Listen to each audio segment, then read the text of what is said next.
keseluruhannya diskusi santai ini ya. Bisa didengar jelas kan suaranya? Bisa. Bisa. Sebenarnya proyek penulisan ini saya mulai secara personal pada 2014. Saat itu saya masih bekerja di ACSTF. Kemudian di samping itu saya juga ikut kelas, kalau tidak salah pada saat itu Bang Azari sebagai mentornya di Tikar Pandan Karib. Ada beberapa kawan-kawan juga ikut saat itu seperti Muhajir Pemulung, Putra Hidayatullah. Jadi di kelas itu kami memiliki proyek masing-masing untuk diselesaikan. Ada fiksi non fiksi. Saya memilih non fiksi pada saat itu. Temanya karena di ACSTF saya pikir Jafar Siddiq Hamzah ini menarik untuk ditulis. Karena pada saat itu saat saya bekerja juga ada kawan-kawan dari Patani difasilitasi oleh kawan dekat Jafar, Khalida Tajarusuk. Sebelumnya dia bekerja di Forum Asia. Dari dia juga saya dapat beberapa kata kunci tentang Jafar, bagaimana Jafar pada masa-masa pemberlakuan daerah operasi militer, situasi Aceh sangat tertutup, informasi hanya dikuasai oleh militer, Angkatan Darat pada saat itu. Khalida membantu Jafar menggelar konferensi. Jadi ada sesuatu yang personal di situ. Dan juga kalau saya tidak salah ACSTF itu berdiri pada tahun 2000 atas inisiasi IFA di Washington DC. Tapi setelah Jafar meninggal tentunya. Nah, dari situ saya mencoba membuat outline tulisan beberapa dan sebenarnya gagal. 2014-2015 saya mewawancarai Lilian Pan, kemudian Suraya Iti, termasuk Radidan Mansyah, juga beberapa narasumber di Banda Aceh. Tapi kemudian informasi itu tidak utuh, parsial dan saya sendiri pun butuh untuk membaca lebih dalam, tidak hanya tentang sosok Jafar, karena pada tahun-tahun itu saya juga menulis tentang profil Kak Farida Haryani dimuat di Pandan Jurnal, judulnya Kampung Janda. Kemudian tentang Bang Azari di Pindai tahun-tahun itu, karena mudah akses narasumber. Tapi untuk Jafar ini agak sulit memang narasumbernya, sehingga ya dia terpendam cukup lama. Saya hanya mentranskrip hasil wawancara dengan beberapa narasumber. Untuk konteks waktunya itu belum sepenuhnya clear. Itu baru clear setelah saya mencoba untuk membaca beberapa buku. Salah satunya ada yang bagus, Ancil Misbah, Diaspora Politik Diaspora Aceh. Politik diaspora. Di sana juga mengulas sedikit tentang peran-peran IFA. Nah, pada 2020 setelah lama terpendam, kemudian saya pikir, ini jadi tidak jadi, sepertinya ya tayangkan aja dulu. Sebelumnya di bagian satu itu narasumber yang paling sentral untuk saya sebenarnya nggak Suku, yang saya temui pada 2015 di Unsiah. Saat itu ada Aceh Peace Forum, semacam simposium untuk memperingati 10 tahun perdamaian di Unsiah. Nah, di sana Nggak Suku bercerita tentang Jafar, tapi yang namanya peristiwa yang sudah terjadi 15 tahun yang lalu saat itu, 15 tahun karena 2015, ingatannya juga agak kurang, sehingga korespondensinya terjadi via email. Begitu juga dengan Khalida. Karena untuk mengingat peristiwa, kapan tepatnya, tanggalnya berapa, siapa yang hadir, itu kan perlu membuka arsip-arsip lama. Dari situ, di bagian satu ketika tayang, itu bahannya sebenarnya sedikit. Setelah tayang, ada respon yang sangat bagus dari adik almarhum, Kak Cut Zahara. Dari beliau kemudian Kak Cut memfasilitasi saya bahan-bahan khususnya tentang riwayat hidup Jafar di masa-masa dia belum ke Amerika di tahun-tahun 80-an atau 90-an berupa CV dan beberapa informasi-informasi personal yang sangat berharga menurut saya dari Kak Cut Zahara ini. Kemudian Ibu Nasuko juga sangat banyak membantu memberikan sejumlah dokumen-dokumen seminar di Tokyo, seminar di Support Committee for Human Rights in Aceh pada tahun 2000. Yang Ninja LSM dia bergelut itu juga menjadi peserta di konferensi tersebut.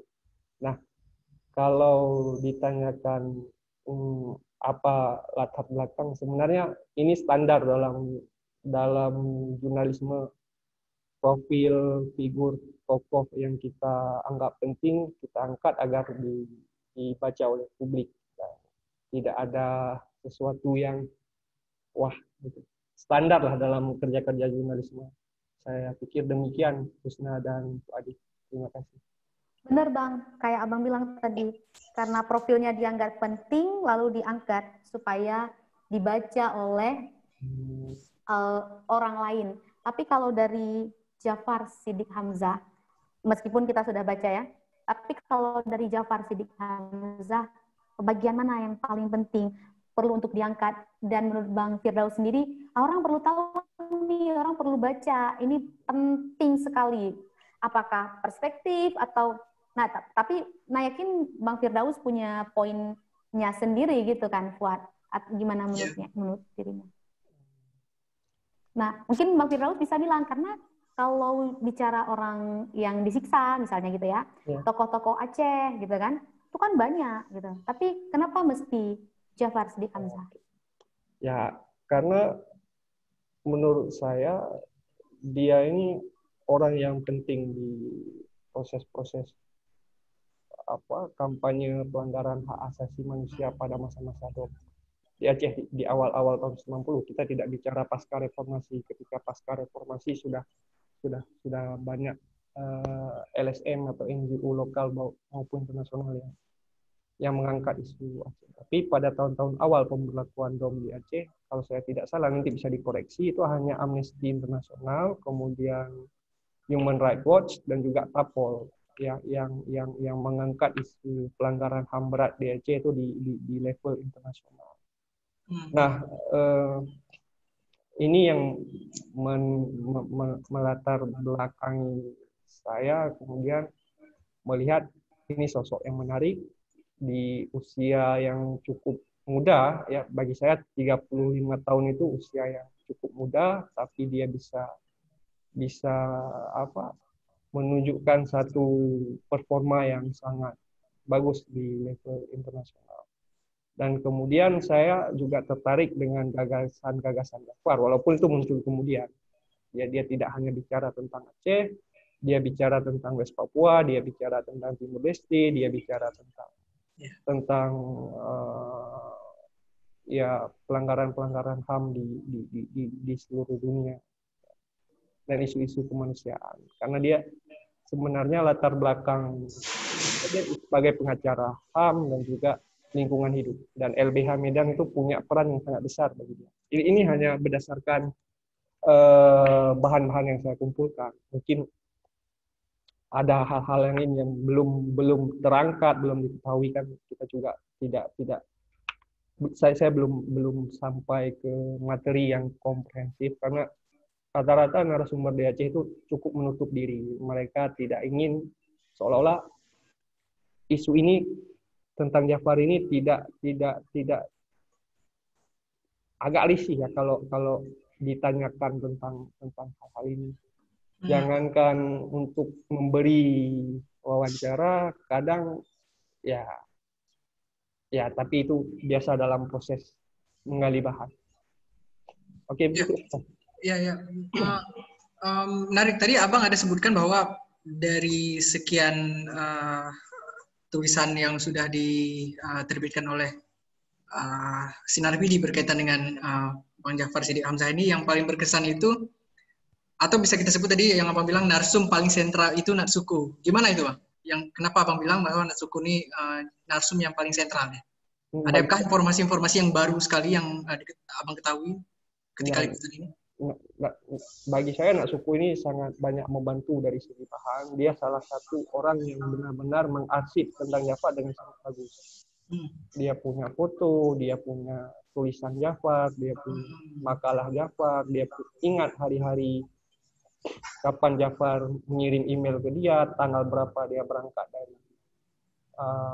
dari New York ke Jepang. Hal-hal yang elementer sebenarnya tidak dilakukan oleh kita. Bagi saya itu sangat penting karena dalam jurnalisme tanggal kapan peristiwa itu terjadi, ya 5W1H itu sangat elementer. Jadi kita tidak melompat ke kesimpulan tanpa informasi yang cukup. Informasi yang sebenarnya dianggap sepele, tapi justru itulah hal-hal yang elementer. Karena dari artikel-artikel yang beredar begitu banyak, termasuk di beberapa jurnal, juga di etan.org itu ada satu kompilasi tulisan tentang Jafar di sebuah website. Rata-rata menyebutkan Jafar tiba di Aceh Juni. Sedangkan pada akhir Juni dia sedang berada di Jepang memberikan seminar di 3 universitas. Nah, dari tulisan tersebut banyak yang informasi-informasi yang sebenarnya elementer itu keliru. Ya, kronologis beliau tiba di Aceh, selama di Indonesia kemana saja, dari mana terbangnya, itu tidak ada yang mengarsip. Berbeda dengan Munir atau Wiji Tukul yang diulas oleh Tempo. Wiji Tukul dari satu provinsi ke provinsi yang lain itu terarsip dengan sangat bagus. Tanggal berapa, dengan siapa dia bertemu dan sebagainya. Itu yang tidak dimiliki oleh Jafar. Dan tentu Jafar juga berada di provinsi yang paling ujung, sehingga dia tidak menjadi satu magnet untuk isu nasional, tapi bagi komunitas nasional dia punya nama yang cukup besar. Dia kawan baik Sidney John, dia kawan baik Alan Naird, dan dia kawan baik Amy Gottman, seorang jurnalis investigasi di Amerika. Ya. Dan meskipun seperti yang Abang bilang nggak jadi magnet untuk nasional, tapi mungkin dari cerita Sinar PD ini bisa menguat kembali gitu ya. Oh, dia sosok penting. Ini mungkin sebelum Nana nih, aku pengen nanya juga, tapi aku lupa sih. Seharusnya aku baca lagi tuh tulisannya. Ada yang terungkap juga bahwa beberapa mungkin sebulan sebelum penculikan Jafar Siddiq itu dia menerima ancaman-ancaman dari upaya dia ketika ingin mengusut soal ExxonMobil waktu itu. Itu dari Natsuko juga ya kalau nggak salah? Aduh, saya lupa itu. Enggak. Itu dari... Bukan, itu dari beberapa dokumen dan juga kompilasi hasil wawancara. Ada beberapa narasumber yang menyebutkan peran besar IPA di kasus awal Exxon, termasuk makalah Jafar sendiri di Bangkok pada saat itu. IPA dengan Human Rights Clinic itu ingin menggugat ExxonMobil, cuman pada tahun 2000-an awal atau 99 itu sulit keluarga korban mengajukan gugatan atau korban mengajukan gugatan. Itu yang menjadi salah satu alasan mengapa Jafar pulang ke Aceh. Baru 1 tahun kemudian gugatan tersebut diajukan oleh satu LSM di Amerika. Jadi punya hubungan yang sangat signifikan antara Exxon, karena kembali lagi ke latar belakang seorang Jafar, dia pengacara dengan reputasi internasional, dia pengacara lingkungan hidup, dia memperoleh pelatihan tentang isu itu sejak tahun 91 hingga 92, networking dia di isu itu sangat kuat, dan itu saya pikir menjadi momok yang sangat besar bagi sebuah perusahaan yang memiliki riwayat pelanggaran HAM yang panjang. Ya. Itu mungkin soal banyak sih sorry Banyak nggak kira-kira narasumber yang abang coba wawancara dan mereka nggak bersedia untuk memberikan keterangan, kira-kira bang? Pikir itu bagian dari proses. Saya pikir di Aceh orang sudah ingin menutup buku tentang Jafar. Saya belum tahu apa masalahnya sehingga orang tidak ingin lagi bicara tentang dia, termasuk kawan-kawan dekat dia. Dan saya pikir sebagai seorang jurnalis saya juga harus menghargai hak mereka untuk tidak mau bicara, kan? Demikian. Begitu. Oke, nah. Tunggu.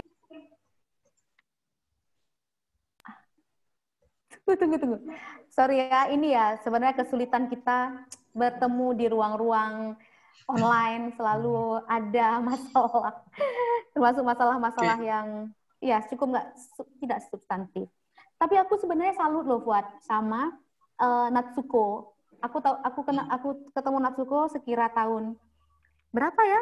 Dia ke Luxmawe waktu itu, terus kita ketemu. Artinya kalau sejak tahun 2015 Bang Firdaus ketemu sama Natsuko, dia punya concern yang cukup baik soal Aceh. Kita bisa ngelihat ya gimana dia mengarsipkan, mendokumentasikan sebanyak ya, aku nggak tahu ada berapa orang yang sanggup ya mendokumentasikan data-data. Sementara kalau kita nulis kan berdasarkan informasi, berdasarkan data-data, berdasarkan kayak Bang Firdaus buat tadi, tanggal cukup lengkap. Kapan sih Jafar datang, berapa lama dan lain-lain. Natsuko punya data itu dengan cukup lengkap.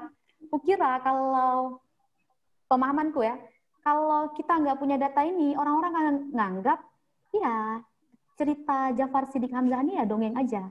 Lalu berapa banyak lagi orang yang akan jadi dongeng gitu kan? Banyak lagi kayak ini kan sejarah tapi kemudian jadi dongeng. Ditambah lagi Bang Firdaus sempat bilang, iya bahkan teman-teman dekat sendiri nggak mau bercerita walaupun itu hak ya, tapi itu jadi sesuatu. Tapi sebenarnya dalam penulisan yang begini ya, ini kan reportase tapi juga menceritakan soal manusia. Penting nggak sih Fuad sebenarnya kalau kita punya data selengkap ini nggak? Sepenting apa gitu. Basisnya data Bang, sepenting apa gitu. Kalau kita mau nulis nanti soal tokoh-tokoh lain, terus kita nggak punya data ini, apakah itu artinya kita harus berhenti menulis tentang orang-orang yang inspirasi, orang-orang yang cukup penting untuk diangkat dan diketahui orang lain. Gitu. Iya. Itu buat mungkin pertanyaan aku agak nambah-nambah. Enggak, ya sebenarnya kita pengen banyak tanggapan juga dari Pak Firdausnya sebenarnya, penasaran kan. Ini kan jadi lima babak ya. Bisa kita bilang ada lima tulisan dan diakhiri sama editorial kalau nggak salah, editorialnya Jafar Siddiq. Dari abang sendiri bagaimana melihat soal perspektif hak asasi manusia tentang konflik Aceh sendiri Bang, sehingga Sinar PD sengaja mengangkat ini di bulan September gitu. Apa ada momentum khusus atau gimana? Memang momentum khusus, katakanlah Jafar hilang itu pada 5 Agustus dan ditemukan pada 3 September. Jadi 2 bulan itu menjadi momentum bagi saya melihat itu sebagai momentum, walaupun kemudian saya pikir tulisan tersebut juga memiliki banyak kekurangan. Jadi digas di 2 bulan itu. Nah, kata kunci dari Jafar yang selalu dia ulang-ulang di berbagai forum kan tentang impunitas. Dia ingin mendorong advokasi yang benar-benar efektif agar peristiwa tersebut tidak terulang lagi di kemudian hari. Dia tidak hanya bicara tentang militer secara parsial, dia melihat ini juga bagian dari kebijakan politik. Artinya kebijakan dengan mengedepankan kekerasan ini tidak hanya dilakukan oleh militer secara parsial, tapi didukung oleh parlemen dan juga politisi dan juga pengambil kebijakan di pusat. Jadi dua hal ini ditambah dengan satu hal lagi, komunitas internasional yang diam. Jadi kebijakan politik di Indonesia tanpa disela atau diintervensi oleh negara-negara mitra Indonesia ini akan memperpanjang rantai pelanggaran HAM, akan dijadikan test case terus berulang secara bergilir. Itu sebenarnya yang dibicarakan oleh Jafar. Jadi dia ingin mengubah sistem, dia ingin mengubah persepsi masyarakat atau komunitas internasional. Jika ingin berhubungan dengan pemerintah Indonesia, juga tolong kedepankan pendekatan kemanusiaan dan hak asasi manusia, tidak hanya melihat kepentingan ekonomi dan hubungan diplomatik saja. Benar seperti itu. Oke, Bang. Oke, sebelum kita lanjut, aku mau ngingetin kawan-kawan di kolom chat ada link untuk absen. Ini pertama kalinya sih kita punya absen. Bahkan ketika kita bikin kegiatan langsung kita nggak punya absen. Tapi ini kemudian jadi mungkin supaya kita tetap terhubung, terkoneksi di Sabtuan-Sabtuan selanjutnya. Itu kalian kawan-kawan yang ini boleh diklik di kolom chatnya nanti diisi. Tapi ini bagus sekali ya. Aku mencatat juga soal gimana dia mau sebenarnya mau Jafar almarhum pengen komunitas internasional itu nggak diam tapi juga punya kepekaan. Masuk soal impunitas. Impunitas ini kan sampai hari ini kita masih membincang itu. Masih banyak kasus-kasus pelanggaran HAM sebenarnya yang dipingpong terus nih buat kayak berapa kasus besar di Aceh, bahkan dari dari Komnas HAM terus Kejagung, Komnas HAM, Kejagung, gitu aja terus dipingpong-pingpong, nggak tahu sampai kapan bolanya jatuh gitu ya. Tapi ini ternyata sudah disuarakan sejak 20 tahun yang lalu nih sama Jafar Siddiq Hamzah, luar biasa. Kukira memang soal perspektif, soal keberpihakan ini sesuatu gitu memang. Aku sendiri baru baca karena ini kan karena Sinar PD kemudian menayangkan. Kalau buat Sinar PD sendiri kan sebagai media daring, ada nama PD-nya lagi. Maksudnya dia sangat lokal gitu, sangat lokal, bukan karena dia PD itu sendiri kan, sangat lokal. Sepenting apa memang nulis-nulis soal masa lalu ini karena tidak menjadi fokus juga media-media yang lain. Terus kalau ditulis emang untungnya apa buat media? Sementara kita tahu buat media gitu loh, ya nggak? Gitu. Ada hitung-hitungannya nggak Bang? Kenapa harus nulis soal ini? Aku cuman catat tadi soal 2014-2015 memang udah ada rencana nulis ini, tapi sekarang kan baru dirampungkan gitu. Kenapa? Ya, sebenarnya ini bagian dari proyek untuk buku. Saya ingin membuat buku dan dengan Kak Cut Zahara juga saya sudah diskusi. Dia bersedia memfasilitasi bahan-bahan. Nanti dia juga akan memfasilitasi dengan siapa harus jumpa. Karena kan babak Jafar ketika kecil belum diulas. Dan yang tayang 5 bagian itu juga belum sepenuhnya komprehensif. Jadi perlu untuk didalami lagi, tapi kemudian saya memilih untuk tarik napas sebentar, untuk baca-baca kembali, untuk mempertajam sudut pandang dan lain sebagainya. Nah, saya pikir ini standar dan biasa dilakukan oleh media-media yang ada di Indonesia. Saya pikir bukan dari perspektif ekonomi, kita tidak melihat ini sebagai komoditas ekonomi, kita melihat ini sebagai upaya kita untuk mengampanyekan isu-isu human rights dan juga kemanusiaan. Dan satu hal yang juga Jafar bicarakan, dia bicara tentang demokrasi di Aceh dan Islam tentunya, karena latar belakang dia yang saat sekolah dasar hingga menengah atas itu dia kuat di sana ya, dia sangat kuat di sana, dan dia mengulas bagaimana sistem yang dibangun oleh Orde Baru itu mengikis peran-peran komunitas lokal ya, atau bagaimana tatanan demokrasi di Aceh sudah berlangsung sejak kerajaan Aceh Darussalam itu terkikis oleh Orde Baru. Fungsi Gesi, fungsi Mukim dan Kohaput misalnya. Dia bicara tentang itu jauh-jauh hari sebelum ada Kanun Mukim dan Kampung pasca damai. Itu. Ya, kalau aku ini menarik nih sama Bang Fir. Kira-kira memang ada kebijakan internal sendiri nggak di redaksinya Sinar PD bahwa soal hak asasi manusia ini punya tempat khusus atau seperti apa gitu? Harus ada menjadi perspektifnya Sinar PD nih. Nah, karena kan ini yang memang agak apa ya? Bukan aku bilang nggak ada, mungkin udah kurang gitu. Ketertarikan media-media massa mainstream hari ini untuk mengangkat cerita-cerita ini.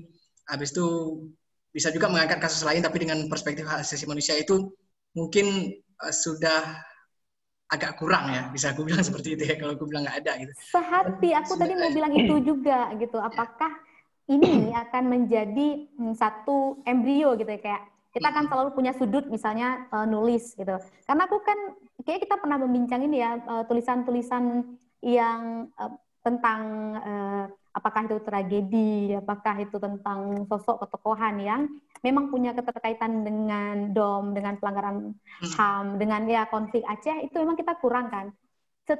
Ya, kita selalu ingat misalnya sebuah kegilaan di Simpang Kraf misalnya gitu. Misalnya itu ya, kemudian Kejar Daku gitu-gitu kan. Terus, tapi kan cuman berputar itu aja. Makanya ketika ada ini, kita kayak, akhirnya kita punya sesuatu yang baru gitu. Menurutku tidak salah nampaknya kalau kita menaruh harapan, Fuad. Iya. Nah, aku sehati waktu dibilang apakah kita akan selalu, apakah akan ada sudut khusus yang bicara soal hak asasi manusia di Sinar PD? Gimana kebijakan Sinar PD sendiri? Kita jadi ngulas Sinar PD nih. Iya. Aku justru pengen ngobrol sama Bang Firdaus untuk bahas itu, nah. Oke. Ya, karena memang sedikit gersang ya. Aku nggak tahu ya sejauh ini. Mungkin media nasional yang banyak mengulas tentang bagaimana satu persoalan itu ditinjau dari perspektif hak asasi manusia gitu. Tapi juga media-media mainstream yang nasional, terakhir kali aku tahu dalam 15 tahun kemarin ya, kan sempat ada rencana mau ke Tiro nih, berbagi cerita sedikit gitu. Beberapa kegiatan tuh akhirnya nggak jadi karena kebijakan redaksi sendiri yang bilang udahlah kita nggak usah nulis lagi soal konflik. Jadi akhirnya akhirnya ternyata di nasional juga ada arah yang lain gitu. Jadi nah mungkin, itu dia. Bagaimana dengan Sinar PD? Bagaimana dengan Sinar PD? Jadi Sinar PD secara internal keredaksian kita masih morat-morit secara ekonomi. Kita pas-pasan, kita bertahan. Dan kawan-kawan paham di internal itu paham bagaimana kondisi keuangan. Tapi kita survive dan isu HAM, kemanusiaan, pluralisme, gender, lingkungan itu menjadi isu yang mendapat tempat sebenarnya di media kita. Dan saya tidak bisa mengomentari lebih jauh bagaimana kebijakan redaksi di media-media yang lain di Banda Aceh atau di Aceh. Itu internal mereka. Tapi kalau kita mau atret ke belakang lebih jauh, kembali ke Jafar, dia seorang pengagum Pramudia Anantatur dan mungkin spirit Pram ini juga banyak mempengaruhi dia dalam kerja-kerja penegakan hukum dan HAM di Aceh pada saat itu. Dia mendirikan surat kabar ya, Su Aceh, kemudian dia menggelar sejumlah kegiatan dan lain sebagainya untuk campaign isu. Nah, kerja-kerja Jafar ini kalau bagi saya walaupun tidak persis sama dan skalanya berbeda, itu mungkin nyaris sama seperti apa yang dilakukan oleh Tirto Adi Suryo di sebelum Indonesia merdeka. Dia mendirikan Medan Priai, kemudian membuka satu rubrik pengaduan kepada masyarakat bahwa ketika dia berhadapan dengan hukum yang sewenang-wenang, media ini mau mengadvokasi. Nah, kalau kita baca tetralogi Pulau Buru, bagaimana Mingke bermetamorfosis, ini juga ada arsiran dengan semangat Jafar. Bagi saya, walaupun itu bisa dikritik nanti dan mungkin belum tentu benar, dan kerja-kerja Pram juga perlu dicatat. Tanpa dia mungkin sampai hari ini sosok Tirto Adi Suryo ini tidak sulit untuk terangkat atau diketahui secara luas. Dia bekerja dengan sangat total untuk beberapa buku tentang itu, fiksi dan non fiksi. Di non fiksi dia punya sang pemula untuk mengulas tentang Tirto Adi Suryo ini, seperti itu.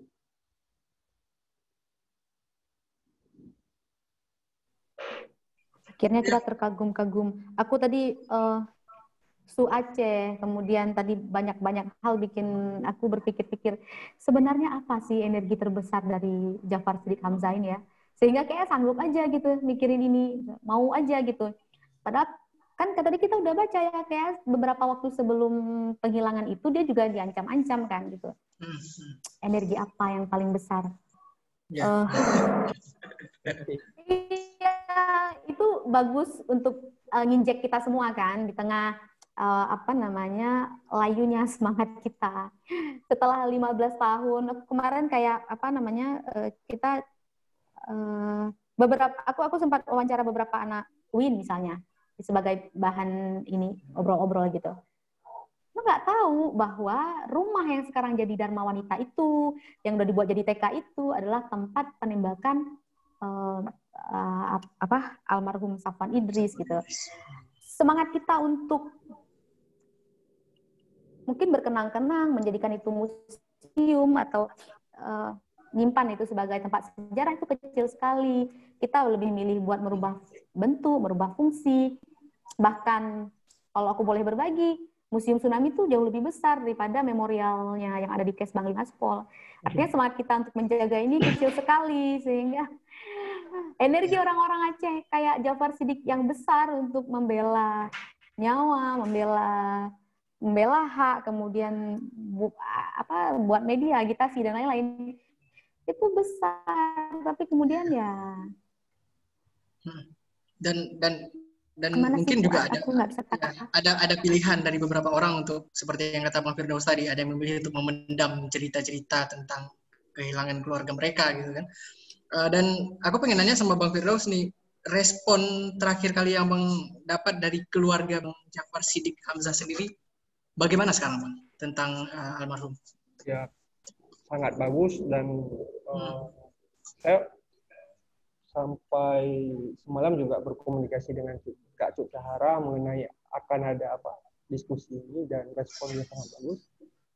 Dia cukup demokratis dalam berdiskusi, mana yang off the record, mana yang on the record. Dia tidak memaksa kehendak, dan saya cukup nyaman dengan cara dia melayani pertanyaan-pertanyaan saya. Keluarga saya pikir sejauh ini sangat bagus dalam memfasilitasi bahan-bahan yang saya butuhkan. Kak Cut juga punya arsip yang saya pikir luar biasa. Hanya saja kan beliau ini ketika 2 bulan 3 bulan almarhum Jafar Siddiq Hamzah di Indonesia, sebelum ke Indonesia itu kan tidak intens berkomunikasi, tidak intens bersama, tapi ada kawan-kawan almarhum yang selalu berada dengan beliau, yang selalu berkorespondensi dengan almarhum. Salah satunya Nak Suku punya korespondensi via email dengan Jafar itu sangat intens di jelang-jelang akhir penculikan, sebelum penculikan, sehingga kronologisnya sangat membantu saya dalam penulisan ini. Demikian. Iya. Gimana nah? Apa menarik nih kita coba lempar ke kawan-kawan sendiri yang mungkin sudah bergabung sini, pengen menanyakan sesuatu atau mencari sesuatu terkait tema kita hari ini. Iya, di sini ada Bang Firdaus Mirza juga, ya dari ACSTF juga nih, kawannya Bang Firdaus Yusuf. Ini klan Firdaus nih, klan surga. Ada Kak Safia. Bang Erlizar, Chandra, kemudian ada Bang Muda Bentara, Kemul, oke, ada Bang Hendra juga. Oh, ada Pak SM, Sahrul dan kawan-kawan. Ada Manzahari, oh rame ini ya, gimana sih, nggak bisa kita sebutkan satu-satu. Ada Ibu Guru Fatma Susanti juga nih. Oke, bagi rekan-rekan yang sudah bergabung di room Zoom, kita membincang soal Jafar Siddiq Hamzah ya. Di balik kehilangannya, kepergian Jafar Siddiq Hamzah gitu. Boleh raise hand yang pengen nanya, pengen ngerespon, bahkan cuma pengen berkomentar. Ya, jadi ruangnya nggak cuma nanya ya, respon boleh, penasaran boleh, atau cuma mau bilang, kenapa nggak bahas ini? Oke, gitu. Mau berbagi cerita? Boleh gitu. Silakan raise hand, kita akan unmute, terus nanti bisa sampaikan sesuatu. Tapi pertanyaan Fuad soal apakah kemudian Sinar PD nanti mau naruh satu tempat khusus, kolom khusus yang bicara soal hak asasi manusia, atau tokoh-tokoh Aceh yang sudah berjuang untuk perdamaian serupa ini, atau cerita-cerita gimana Bang tadi kayaknya belum dijawab. Apakah dapur, ya dapurnya Sinar PD yang kata Abang tadi, tentu saja tujuannya kan bukan kayak Abang sampaikan, dapur kami belum begitu mengepul, bukan itu. Tapi apakah ada kebijakan dari dapur redaksi Sinar PD untuk meletakkan satu kolom khusus? Ya pasti. Pertanyaan yang cukup berat. Saat ini kita sedang garap proyek tentang Pawang Rashid. Pawang Rashid itu salah satu Pawang Rashid. Ya, Panglima GAM setelah si Umar ditembak, dan Kontras mencatat saat itu terjadi pelanggaran HAM berat dalam operasi penangkapan Pawang Rashid, di mana menewaskan bayi perempuan. Kita sedang mengumpulkan itu. Pada intinya kita tetap memberi ruang yang besar terhadap isu HAM, kemudian kemanusiaan, gender, pluralisme, dan juga lingkungan hidup. Tapi dengan keterbatasan sumber daya dalam artian energi, kapasitas kita masih kecil, ya semampu kita, walaupun tidak bisa setiap bulan, minimal 3 bulan sekali atau 2 bulan sekali. Kita bicara energi. Oke, demikian. Ya ini bicara soal energi ya Bang, sumber daya. Rekan-rekan mungkin ada yang mau merespon, bertanya, berkomentar, silakan raise hand, tapi sebelum itu boleh untuk klik link daftar hadir yang ada di kolom chat. Tapi kalaupun misalnya belum, aku juga mau bilang Bang, sekarang kita mau cerita sama Bang Firdaus. Aku dengan Fuadi sempat pengen garap tulisan Jafar Siddiq Hamzah ini untuk di podcast, dan kalau konten nggak keluar gitu. Ada beberapa yang udah mau bantu untuk ngisi suara, jadi kita ya sejenis kayak drama radio tapi ini podcast gitu, jadi akan ada cerita gitu. Nanti mungkin Bang Firdaus bisa ngelihat secara konten agar tidak keluar juga ya, Fuad ya. Yap. Jadi podcast berarti ya. Iya. Aku masih ingat sih ide itu. Iya. Kita mau jadiin cerita di podcast. Karena waktu itu kan baru 1, 2, 3 kalau nggak salah episodenya belum penuh gitu. Kita belum dapat cerita utuh gitu. Tapi memang berat sih nggak Bang kalau nulis-nulis soal tokoh-tokoh Aceh, karena data kita kayaknya nggak selengkap data yang dipunya Natsuko. Misalnya kita mau nanya soal Safwan Idris misalnya nih. Siapa yang punya data selengkap Natsuko tuh ya? Keberangkatan semua, sampai foto tabloid Su Aceh juga dia punya gitu kan. Nah, Natsuko ini sesuatu. Susah ya? Susah nggak Bang? Untuk garap yang Pawang Umar nih. Pawang Rashid, sorry. Untuk yang garap Pawang Rashid, berat nggak Bang? Sebenarnya kan kembali ke metodologi, prosedur dalam pengerjaan.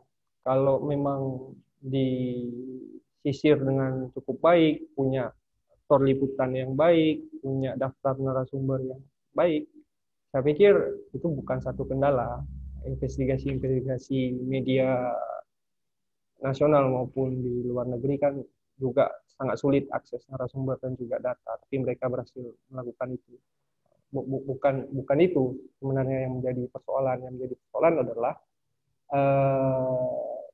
kemauan untuk melakukan reportase atau semacamnya untuk isu-isu tertentu secara mendalam, ya, dan ya itu kesabaran ya, untuk satu sikap kerendahan hati bahwa potensi kesalahan, misinformasi, salah menanggapi hasil wawancara itu besar. Makanya satu sikap terbuka terhadap koleksi itu juga harus ada.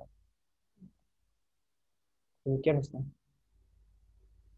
Sikap terbuka.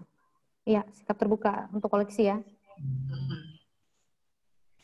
Gue nggak sabar nih pengen dengerin komentar teman-teman yang lain.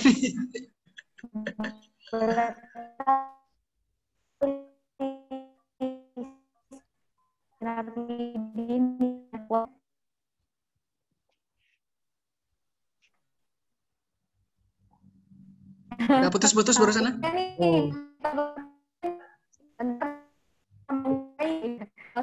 Putus-putus ini masih putus-putus nggak?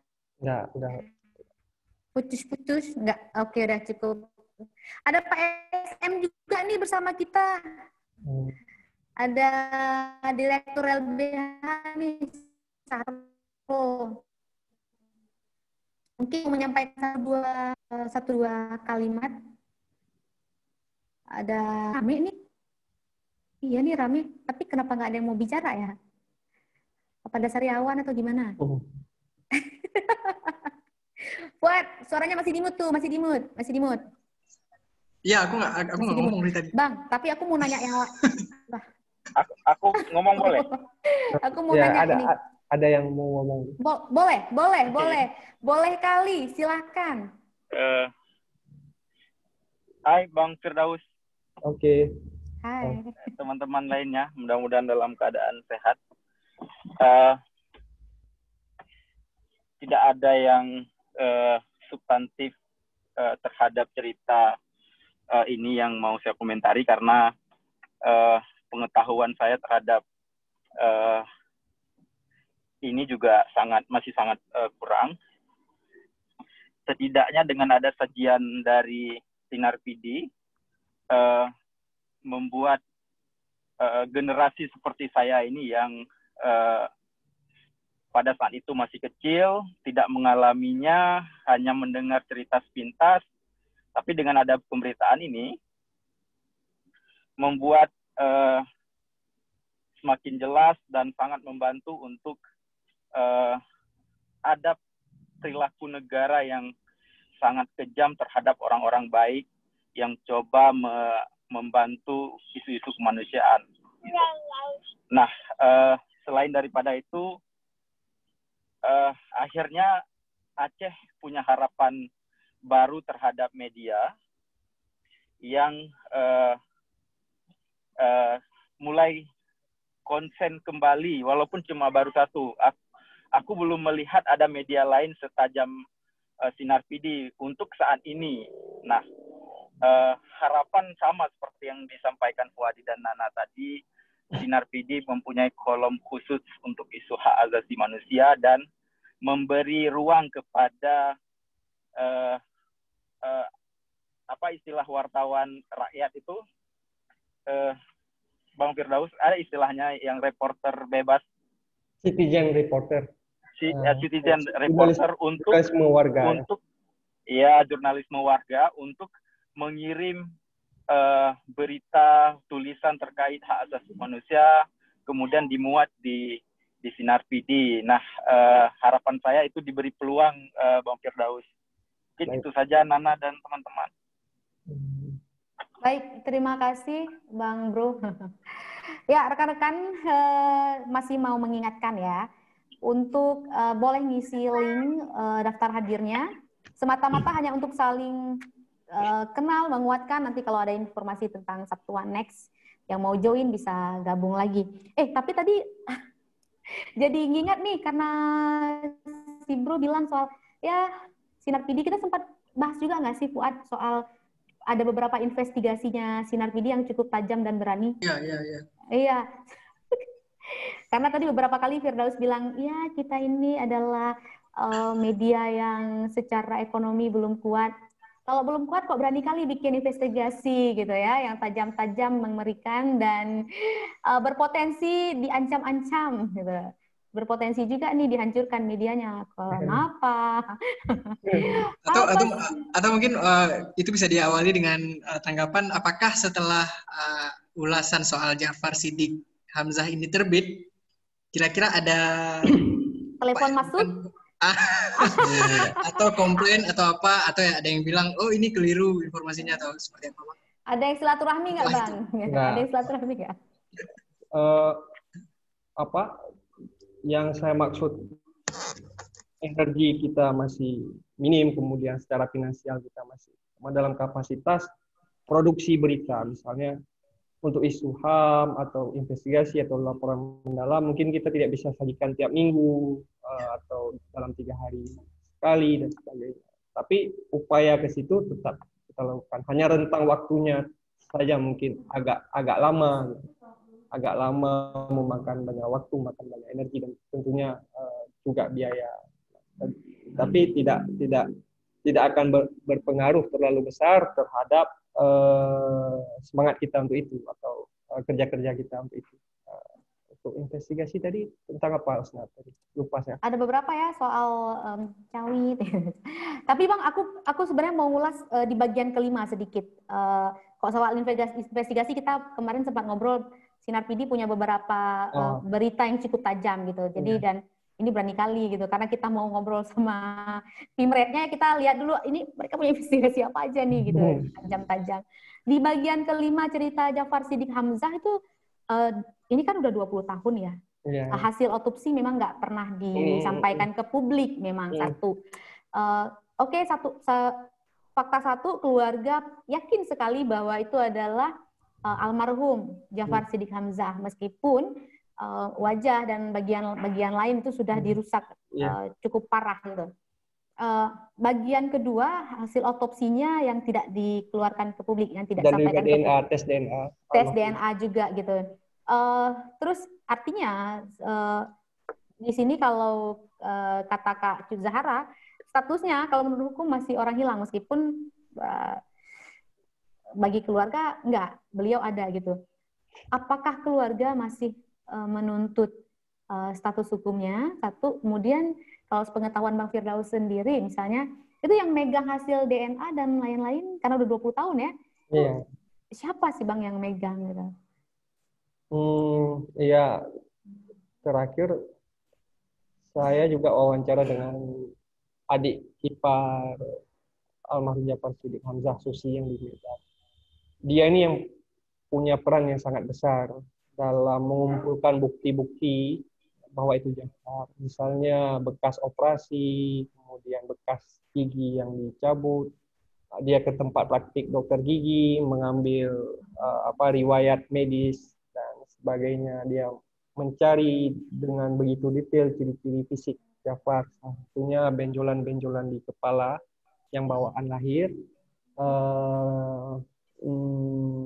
Ada beberapa ciri-ciri fisik yang beliau dan dalam proses identifikasi jenazah tersebut, perintangan itu terjadi begitu panjang sekali, dan Kak Susi ini dia ngotot, dia berdebat dengan dokter, dia berdebat dengan polisi, ya, karena jenazah juga dirusak kemudian ketika tanda-tanda itu sudah semakin meyakinkan. Ada bagian-bagian yang dirusak, termasuk geraham, posisi mayat diubah-ubah, dan sebagainya, posisi di kamar jenazah. Nah, memang sejak awal upaya untuk mengaburkan jenazah Ja'far itu sudah sangat kentara. Hanya saya pikir pada saat itu apa yang membuat ini bisa mulus di kemudian hari, maksudnya Ja'far bisa dikebumikan di Bengkulu karena tekanan masyarakat internasional, karena kawan-kawan Ja'far Siddiq sendiri. Berbeda dengan kasus Munir, ketika dia mendarat di Belanda, ada otopsi diambil oleh rumah sakit di Belanda. Jadi hasilnya valid. Seandainya mungkin jika Munir di Indonesia pada saat itu, pasti hal yang sama juga akan terjadi seperti Jafar.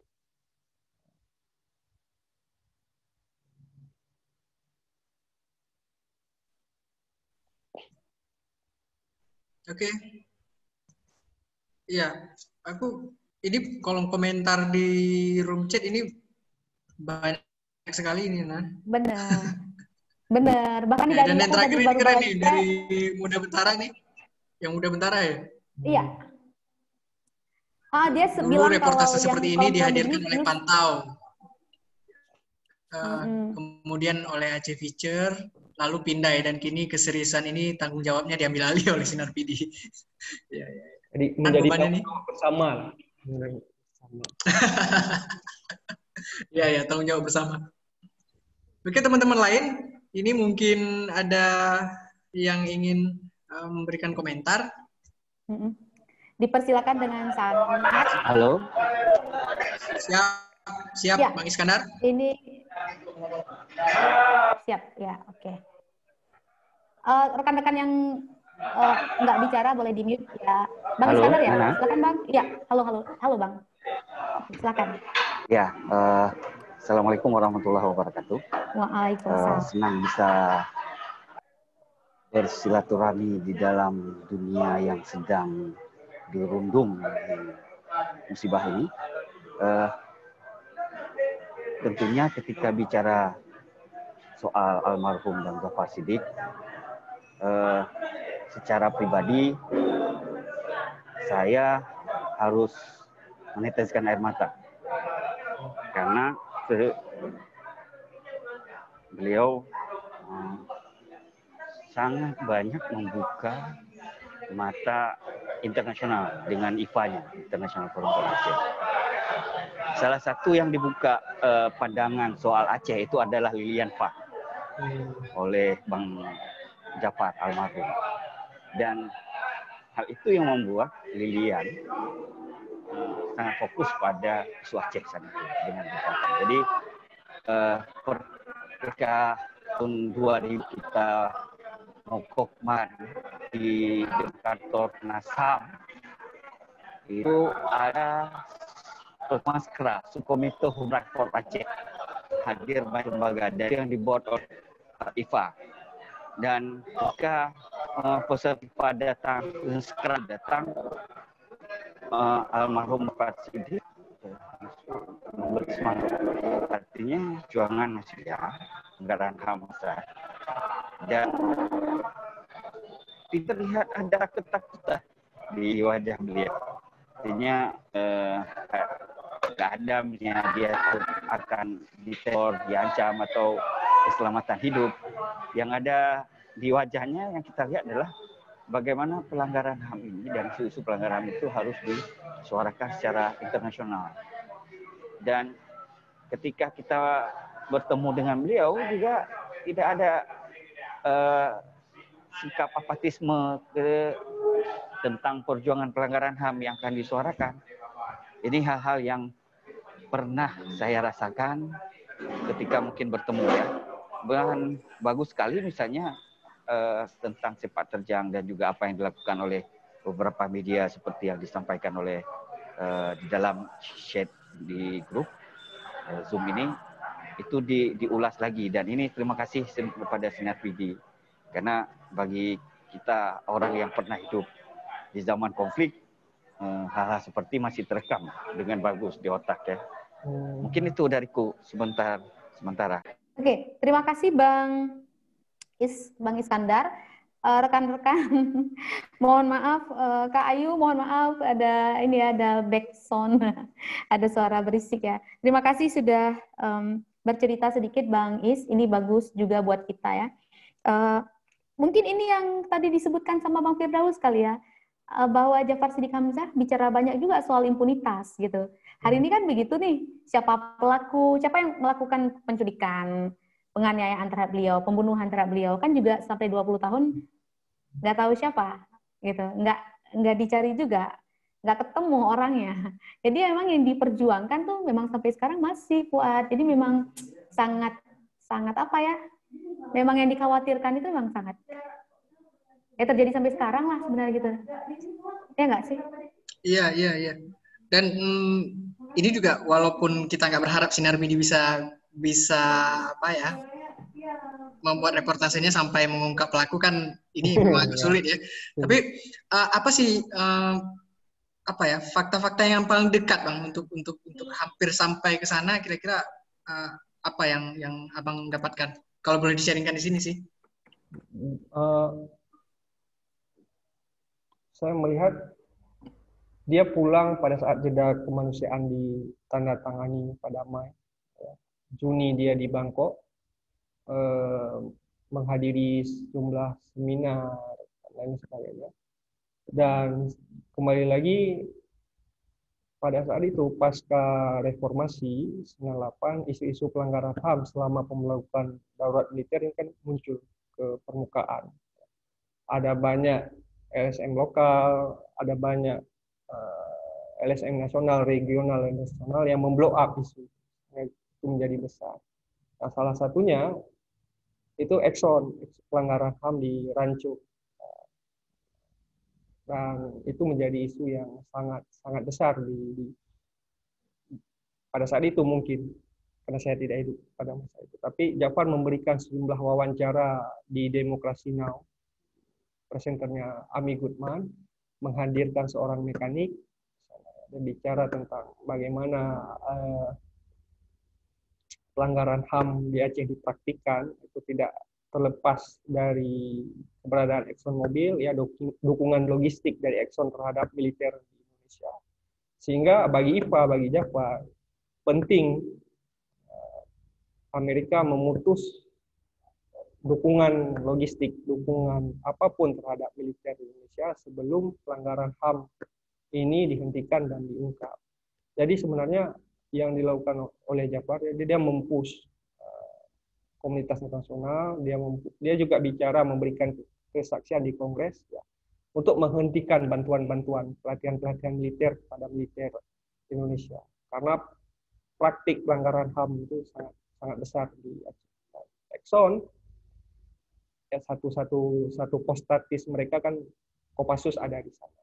Dan Kopassus juga diberi pelatihan oleh tentara Amerika untuk menyiksa teknik-teknik kontraintelijen, kemudian penyiksaan masyarakat sipil dan lain sebagainya. Demikian, Wadi. Terima kasih Bang. Ada lagi Bang Pilo mungkin Bang mau berbagi sedikit? Kayaknya Pak Saiful Madi juga tuh udah raise hand. Nah, Bang Pilo, ya oke, kita antri dulu kali ya. Bang Pilo tadi kayaknya mau menyampaikan sesuatu. Ya, masih di mute sih Bang. Halo. Halo Halo, Assalamualaikum warahmatullahi wabarakatuh. Waalaikumsalam warahmatullahi wabarakatuh. Silakan. Ya, sebut.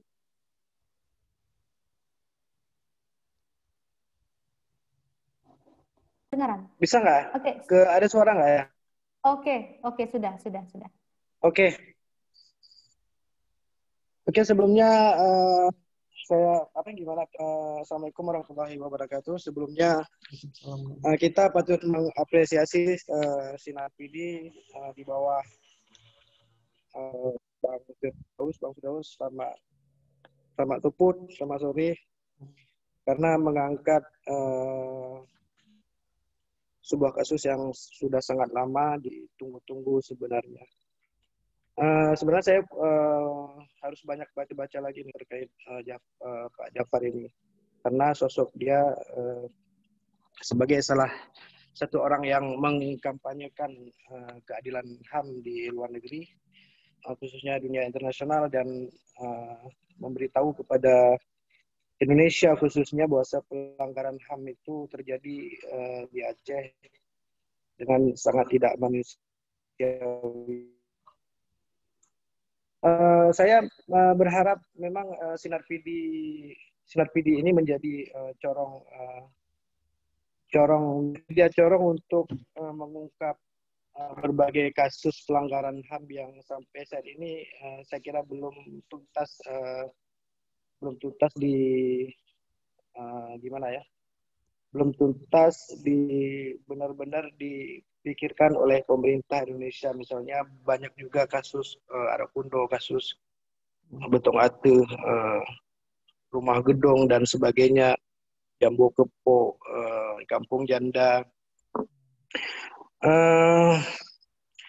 Intinya bagaimana caranya Sinar PD ini dapat mendorong kembali terbukanya informasi-informasi tersebut hingga korban mendapatkan keadilan.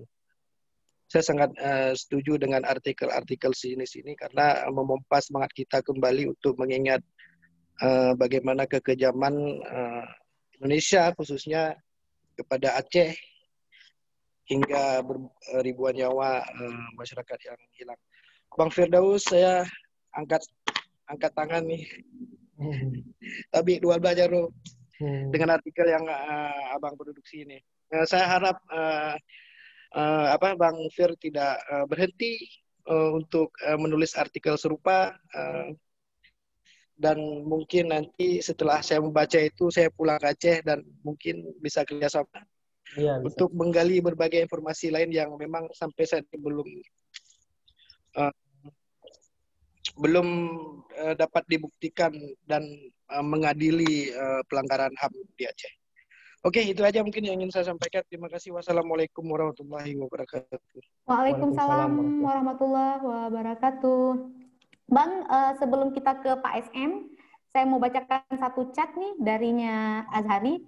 Ya, sebenarnya, tapi dijawabnya boleh ntar gitu.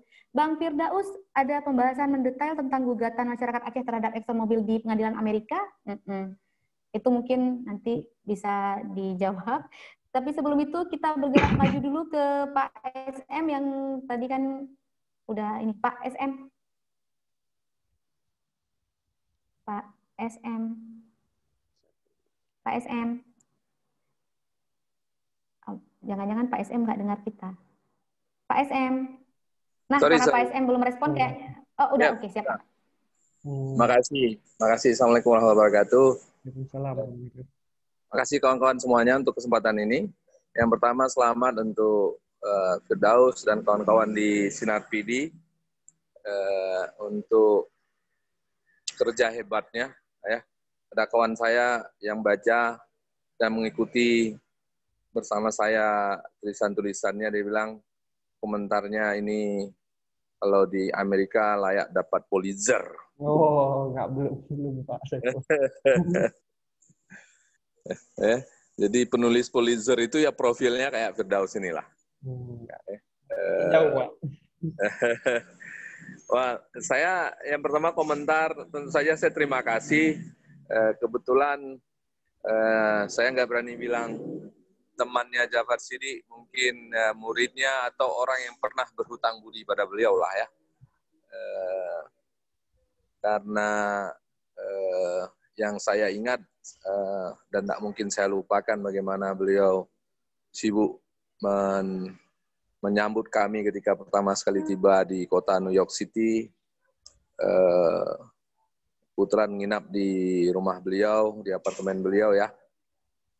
Kemudian pas berasnya sudah habis sehingga beliau harus cari beras ke warung, tergopoh-gopoh, bangun pagi memasakkan kami nasi goreng, ya, pada seperti itulah. Kemudian pertemuan-pertemuan berikutnya ya lumayan intens sehingga saya bisa belajar banyak dari beliau. Dan yang paling menarik sebenarnya adalah kisah, saya nggak tahu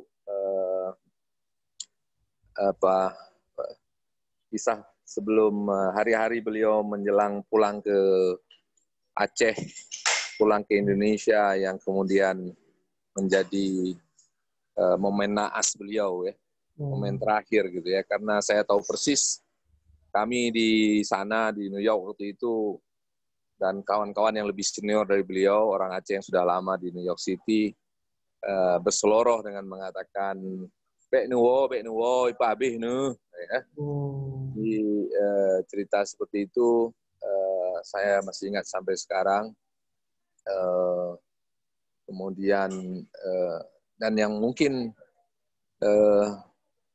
nggak banyak orang tahu bagaimana beliau bertahan di Amerika dan untuk kegiatan-kegiatan kemanusiaannya.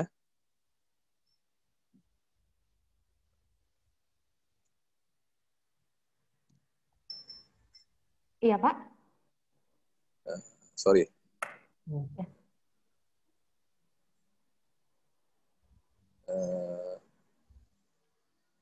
Ya, untuk pulang yang terakhir itu pun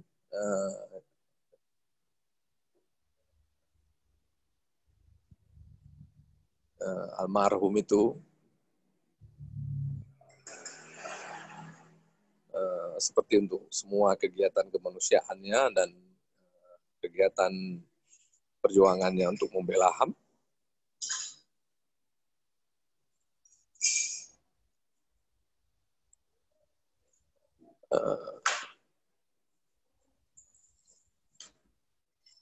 Didanai secara mandiri ya sebagian besar dengan cara jadi supir taksi di New York City. Jadi kalau misalnya beliau mau pulang ke Indonesia atau buat seminar di Malaysia atau harus bertemu dengan beberapa pihak di Eropa, yang beliau lakukan adalah beliau lebih intensif jadi supir taksi gitu loh. Jadi kalau hari-hari biasa sebenarnya beliau nggak punya taksi sendiri, tapi banyak anak-anak muda Aceh, perantau-perantau Aceh yang jadi supir taksi, bahkan supir limousin. Ya istilahnya jadi supir tembak gitu ya. Saat perlu uang, ya, beliau jadi supir tembak supaya bisa beli tiket pulang ke Indonesia misalnya. Termasuk pulang yang terakhir itu, karena kebetulan saya ada di sana, jadi saya tahu persis beliau mengumpulkan dolar demi dolar ya, supaya bisa pulang ke Indonesia.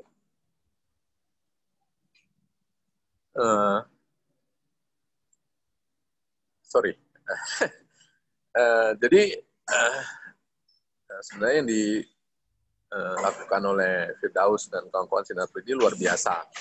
Tadi Muda ada menuliskan bahwa model penulisan seperti ini setelah perdamaian atau mungkin sempat juga di masa konflik dulu pernah dilakukan oleh Pantau, kemudian Aceh Future dan lain-lain ya. Mungkin modelnya sama, tapi saya pikir Sinar Pidi dan Firdaus jauh lebih berani dan semoga itu tidak menjadi masalah ya.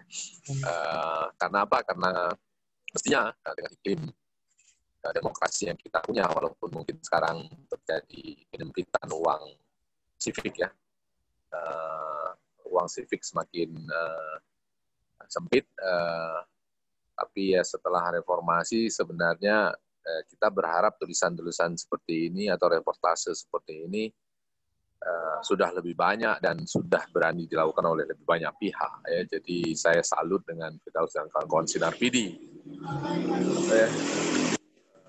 Saya belum kenal banyak sebenarnya dan belum kenal cukup lama dengan kawan-kawan, cuma hanya dengar-dengar dari membaca dan pernah mungkin bertemu beberapa kali sama Firdaus dan kawan-kawan di Sinar Pidi. Tapi ya saya ingin mengucapkan terima kasih yang paling dalam. Semoga tulisan itu mengabadikan Jafar Sidi Hamzah, seperti halnya kita selalu berusaha mengabadikan Cak Munir gitu ya, sehingga walaupun Cak Munir pergi, ada ribuan pengganti, selalu ada penggantinya. Dan ini akan menjadi, insya Allah, walaupun tidak ada hadiah Pulitzer mungkin untuk Firdaus dan kawan-kawan Sinar, atau tidak ada penghargaan apapun bahkan dari siapapun, semoga menjadi amal jariah untuk pembelajaran yang luar biasa agar negara kita, agar masyarakat kita tidak pernah lagi kembali ke masa kelam itu. Itu aja, terima kasih. Assalamualaikum warahmatullahi wabarakatuh. Waalaikumsalam. Wabarakatuh. Terima kasih Pak SM. Ini kayaknya pernyataan yang paling emosional tadi. Aku merasa agak teraduk-aduk emosinya. Sekarang sudah 27 menit melampaui pukul 5 sore, rekan-rekan sekalian. Ada lagi yang mau mungkin merespon, mau eh, bercerita sedikit mungkin atau mau bertanya juga boleh, tapi sebelum itu Bang Firdaus mungkin mau merespon pertanyaan yang ada di kolom chat tadi. Ada nggak soal gugatan Exxon di Amerika? Mungkin tahu sedikit atau enggak, tapi boleh direspon dulu deh. Oke, terima kasih. Gugatan itu diajukan tahun 2001, kemudian ditolak pada mulanya. Mana? Tingkat. Tak minum air hangat. Minum air putih aja dulu.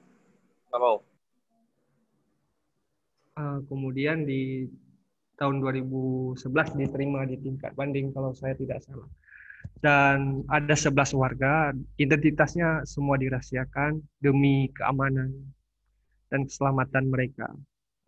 Walaupun kita tahu atau memiliki informasi tentang mereka, saya sendiri memilih untuk tidak masuk ke sana karena itu demi mereka juga. Yang kedua, proses itu jika saya tidak salah masih bergulir di tingkat pengadilan. Jadi belum ditutup kasus itu. Oke, terima kasih Bang. Ada lagi yang mau merespon atau gimana? Karena sekarang udah hampir pukul 5:30 juga nih. Dan yang kedua, untuk Pak Saiful Mahdi ini dalam penulisan ini juga membantu saya memverifikasi beberapa hal pada beliau. Seperti misalnya saya bertanya apakah sosok almarhum ini seorang pengagum Pramudia, dan Pak Saiful mengatakan iya, dia melihat deretan buku Pram di kamar Jafar. Hal itu untuk memverifikasi informasi dari mantan istri Jafar, Jacqueline Syapno, bahwa dia seorang pengagum Pram. Ya. Jadi dia bisa membaca nyanyi sunyi seorang bisu itu berulang-ulang, bahkan dalam sekali duduk. Perlu kita ketahui bersama juga mungkin, di Amerika dia sakit-sakitan, dia menjalani 2 operasi di sana, dan setelah operasi terakhir di masa-masa penyembuhan dia pulang ke Aceh. Demikian. Ya, sebenarnya dari Jafar Siddiq Hamzah ini kita belajar hal yang paling mahal ya di dunia ini, pengorbanan. Ya, cuman orang yang tulus, yang ikhlas, ya, yang mampu berkorban. Orang yang mau bahkan menghancurkan dirinya sendiri, jadi supir taksi, bekerja keras, juga kan penyakitnya juga kayak operasi usus gitu ya. Itu jadi sebenarnya ini sifat-sifat yang harus kita teladani kan, Fuad. Pengorbanan yang mahal pengorbanan itu. Nah, kawan-kawan sekalian, sekarang sudah 5:30. Kalau nggak ada lagi yang respon, kukira perbincangan sore hari ini di Sabtuan edisi pertama ya di bulan September setelah berapa lama kita vakum, tampaknya bisa kita padahi kalau memang tidak ada lagi yang raise hand. Menurut pengamatanmu gimana, Fuad? Masih ada yang... Ya, enggak sih. Dan kesimpulan juga aku nggak boleh narik kesimpulan nih karena udah sangat memadai ya apa yang disampaikan sama Pak Firdaus dan juga komentar dari beberapa kawan-kawan tadi. Memang ini jadi tugas bersama ya.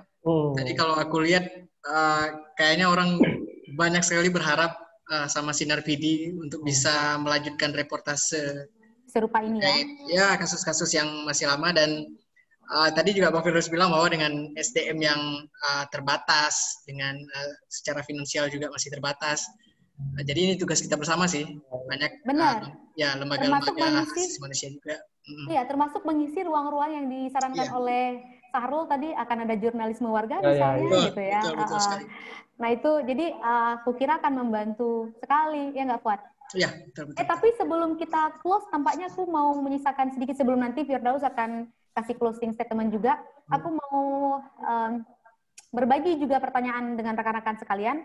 Nih, di paragraf 5, kalau di sesi terakhir itu sempat disampaikan sama mantan Kapolda Sumut ya, katanya kami kan harus ketika ditanyakan gitu soal DNA dan lain-lain, kami kan harus menyesuaikan dulu dengan bukti-bukti pendukung yang bisa dijadikan pembanding, misalnya DNA, darah atau gigi. Tujuannya agar tidak ada permasalahan lagi di belakang hari, kata mantan Kapolda Sumut Brigjen Sutanto. Itu dikutip di Kompas edisi 8 September tahun 2000.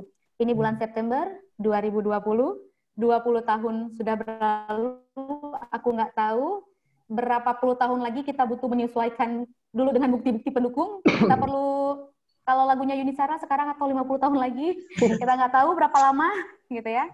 Tapi mungkin ini juga yang sudah dikhawatirkan oleh Jafar Siddiq Hamzah tahun-tahun yang lalu. Soal apa? Soal impunitas, bahwa orang-orang itu nggak akan diseret dan dimintai pertanggungjawaban.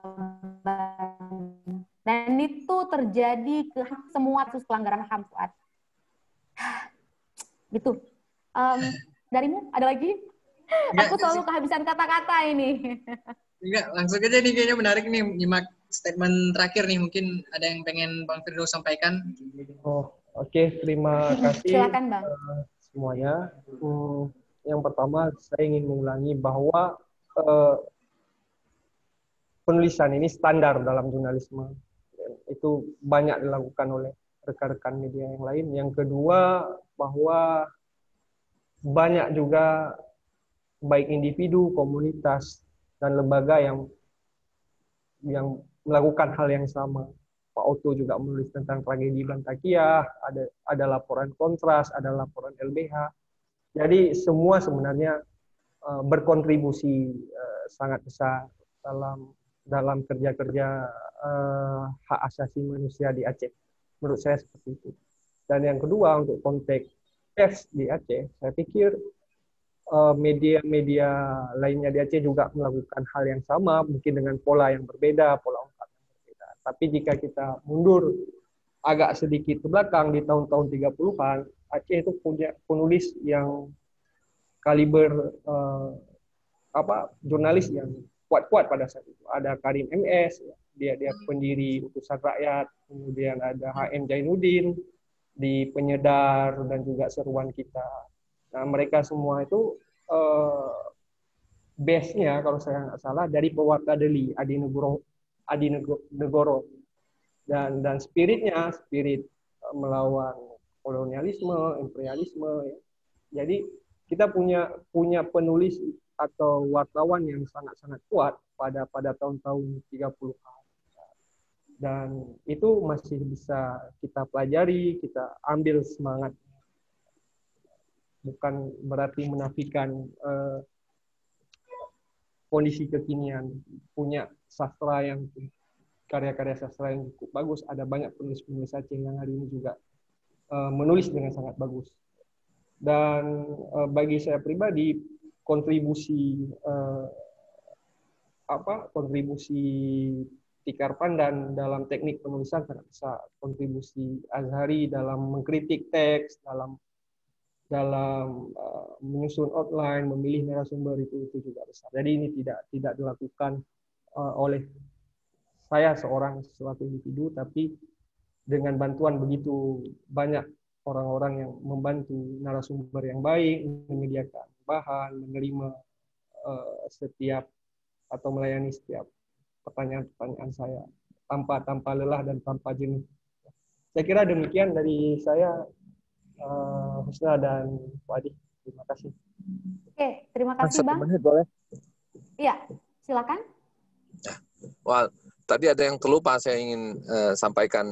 Ya, saya salut saya pada Firdaus dan kawan-kawan di Sinar PD karena tadi saya sempat dengar tentang kita Firdaus dan orang yang mau menulis seperti ini harus sabar, harus terbuka untuk menerima bahan-bahan yang mungkin nanti tidak bisa dipakai atau pandangan yang berbeda dari berbagai narasumber.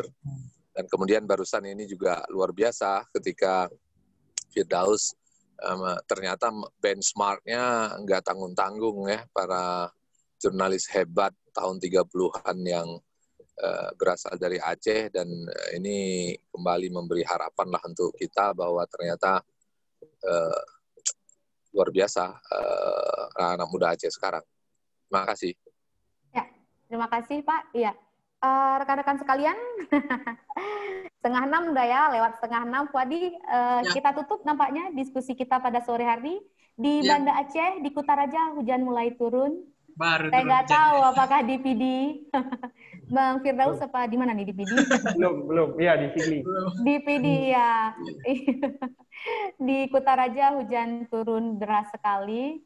Semoga diskusi kita pada hari ini diskusi yang penuh, sebenarnya menurutku agak haru dan emosional ya. Ditambah hujan pula ya, sempurna sudah. Rekan-rekan yang kelaparan silakan cari gorengan, minum teh. Buat kita tutup diskusi pada sore hari ini dengan, aku teringat dengan potongan puisinya A.A. Manggeng di Rumah Gedong, di memorialisasi Rumah Gedong itu, untuk terus bersuaralah meski tak jadi kata. Artinya kita boleh meraung, boleh menangis, boleh berteriak, boleh apa aja gitu, tapi tetap, mungkin terjemahannya begitu ya, untuk tetap bersuara.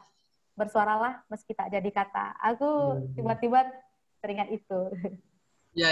Artinya cerita-cerita ini walaupun sudah berlalu kan harus terus diabadikan kan. Walaupun kita nggak tahu dalam model apa, seberapa besar pun pemukaman hari ini terjadi, kondisi demokrasi di Indonesia juga semakin memburuk, tapi semangat-semangat seperti ini yang dilakukan sama Firdaus dan juga teman-teman yang bergiat di hak asasi manusia untuk terus membantu, menyuarakan, mengadvokasi hak-hak orang-orang yang terabaikan hari ini. Terima kasih untuk semuanya nih. Nah, ya, rekan-rekan sekalian, aku Nana dan Fuadi mohon maaf kalau proses ini banyak kurangnya, kita minta maaf. Terima kasih atas atensi yang luar biasa. Kita berharap di Sabtu-Sabtu ke depan rekan-rekan berkenan untuk join bersama kita di room Zoom #bersabtu kita teguh. Wallahumma fiqil aqwamit thoriq. Assalamualaikum warahmatullahi wabarakatuh. Sampai jumpa semua. terima kasih Bang Fir. Iya, terima kasih.